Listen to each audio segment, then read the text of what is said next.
14वां अध्याय। हे राजन, इस प्रकार उसको धर्मपूर्वक राज्य करते देखकर देवता क्षुब्ध हो गए। उन्होंने देवादिदेव भगवान शंकर का मन में स्मरण करना प्रारंभ कर दिया।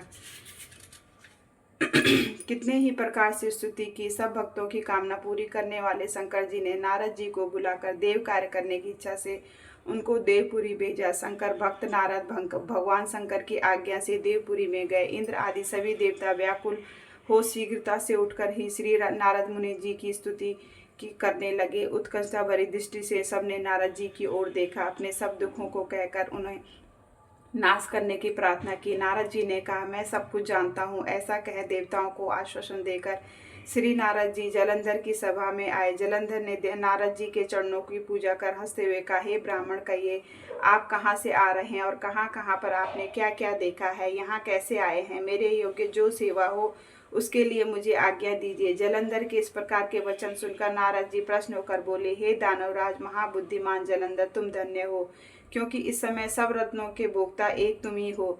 हे दैत्य श्रेष्ठ, अब आप मेरे आगमन का कारण सुनिए, जिसके लिए मैं आज आया हूँ। हे दैत्यराज, मैं स्वेच्छा से कैलाश पर्वत पर गया था, जहाँ 10,000 योजनों में कल्प वृक्ष का वन है। वहां पर मैंने सैकड़ों कामधेनुओं को घूमते हुए देखा था, तथा यह भी देखा कि वह उन चिंतामणि से प्रकाशित परम दिव्य अद्भुत और एक और सब स्वर्ग स्वर्णमय है। मैंने वहां पार्वती के साथ स्थित शंकर जी को देखा, जो सर्वांग सुंदर, गौरवर्ण, त्रिनेत्र और मस्तक पर चंद्रमा धारण किए हुए हैं।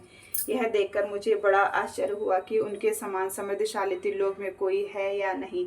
हे देवेंद्र, हे दैत्येंद्र, उसी समय मुझे तुम्हारी भी स्मृति का स्मरण हो गया और देखने की इच्छा से तुम्हारे पास आया हूँ। यह सुनकर जलंधर को बड़ा हर्ष हुआ। उसने नारद जी को अपनी सब समृद्धि दिखला दी। उसे देखकर देवताओं का कार्य करने में इच्छुक से प्रेरित नारद के ने जलंधर की बड़ी प्रशंसा की और कहा, निश्चित ही तुम त्रिलोकपति होने के योग्य हो। तुम्हारे लिए ऐसा होना कोई विचित्र बात नहीं है। मैं देखता हूँ और तुम्हारे पास सब कुछ हूँ, किसी बात की कमी नहीं है। ऐरावत, उच्चेश्वर, घोड़ा, कल्प वृक्ष और कुबेर की निधि तुम्हारे पास है। मणियों और रत्नों के ढेर भी तुम्हारे पास लगे हुए हैं। ब्रह्मा जी का हंस युक्त विमान भी तुम्हारे पास है, और घृत लोक, पाताल और पृथ्वी पर जितने भी रत्न आदि हैं वह सब तुम्हारे ही तो हैं। मैं तुम्हारे इस प्रकार के रत्न ऐश्वर्य को देखकर बड़ा प्रसन्न हूँ, परंतु तुम्हारे पास कोई स्त्री रत्न नहीं है, इसलिए तुम्हारा यह सब कुछ फीका है। तुम कोई स्त्री रत्न ग्रहण करो। नारद जी के इस प्रकार के वचन सुनकर दैत्य काम से व्याकुल हो गया। उसने नारद जी को प्रणाम करके पूछा कि ऐसी स्त्री कहाँ मिलेगी जो सब रत्नों में श्रेष्ठ हो। यदि ऐसा रत्न कहीं मिले तो मैं उसे अवश्य लाऊंगा। देवर्षि नारद बोले, ऐसा रत्न तो कैलाश पर्वत पर योगी शंकर के पास ही है।